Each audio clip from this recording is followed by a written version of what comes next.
Tere, olen Rene, väikebussirendi esindaja ja meil on täna suur au see nädalavahetus Pärnus proovida uut Toyota ProAce Versot. Peugeot, Citroen kui ka Toyota panid õlade alla ja sündis selline väga hea sõiduautoliku mugavustega väikebuss. Bussi sisenedes me võtid kasutama ei pea ja asetame lihtsalt käe lingile ja ongi uks juba avatud. Bussi istudes tunneme kohe esimese asjana mugavat nahkistet, mis on siis kõikide mugavustega, massaaži funktsiooniga kui ka istmesoojendusega.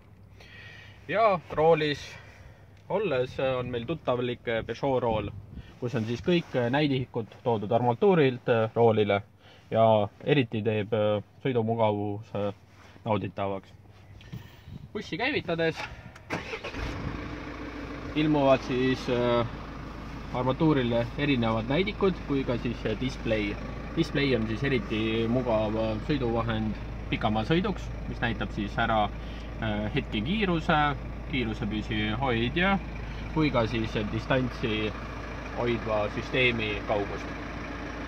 Mis siis bussi juures siis kõige naljakam esialgu tundub ja võib-olla harjumata on siis käigukangi puudumine. Ehk siis põhimõtteliselt käigukang on siis traditsiooniliselt muudetud siis nii-öelda sõõriku kujuliseks, et sõõrikut keerates me siis konkreetselt valime endale siis sõidusuuna.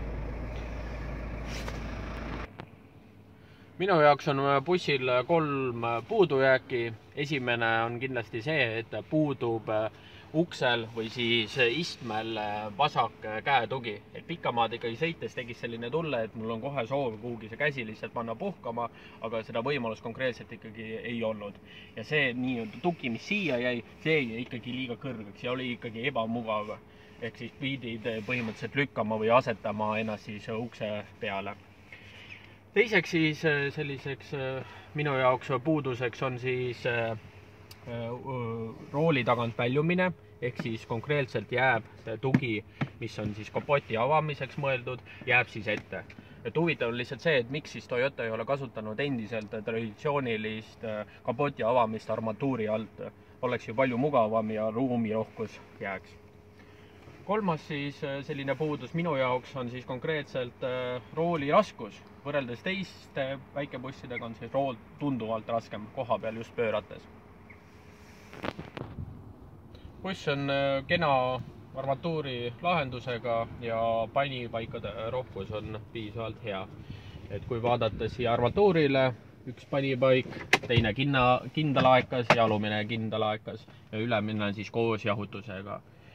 Mida võiks olla kindlasti rohkem on topsikuhoidjate vähesus. Et kindlasti võiks topsikuid rohkem olla. Et teistel konkureerivatel bussidel on siis topsikuhoidjatega toodu siia armatuuri alla, ehk siis väiksema topsiku jaoks siia ja suurema pudeli jaoks asetseb see siin. Mis võib-olla armatuuril võiks natukene teistmoodi ümber mängida, on siis kliimakontroll, ehk siis kliima nii-öelda tugevuse puhumine on toodud siia kõige lõppu. Ehk tegelikult on see kõige enam kasutatav funktsioon, siis tegelikult võiks asetseda siin. Nii, aga liigume siis vaikselt tahapoole ja ukse avamine on tehtud siin väga lihtsalt, eks kasutatakse elektri avanemise funktsiooni. Ja avaneb siis luksuslik vaade. Istmed on väga viisakad, mugavad. Aga mis on siis nii-öelda puudujäägiks on jälle ruuminappus. Et kui ma istun nüüd siia, siis me näeme, et praegu antud juhul on see istmerida normaalses asendis. Aga tegelikult väga nagu pikka aega siin mugav istuda ei ole. Ja samamoodi on siin väikseks puuduseks käetuge. Käetugesid ei ole. Et kindlasti peaksid nii-öelda need võimalused ka tavabussil olema. Mis on siis mugavuseks võrreldes teiste konkurentidega, mida teistel ei ole, on siis sellised klapplauad. Et kindlasti pikamaad sõites on seda väga mugav kasutada, kas topsikuid või joogipudeleid hoides siin, et nad ümber ei kukuks.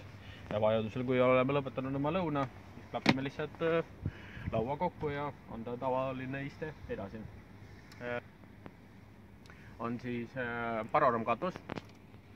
et teeb siis selle bussi selliseks ruumikamaks, valgemaks ja kliimad on kenasti toodud siia keskele paneelile, mis eriti nii-öelda suvel on väga nagu mugav ja hea kasutada, et kogu juhtimine käib siis meil siit.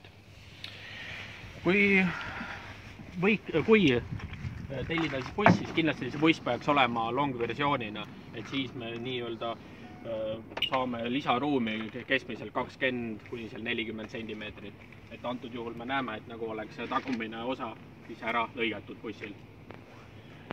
Aga kui liikudes tahapoole, siis on väga mugav kahepoolne avatav luuk. Ehk siis saame siis ülevalt avada luugi ja vajadusel ka alt täis suuruses. Ja ruumi on siin ka siis piisavalt, et praegu antud juhul on ruumi rohkem kui tavaliselt, kuna istmed on kõik ettepoole toodud.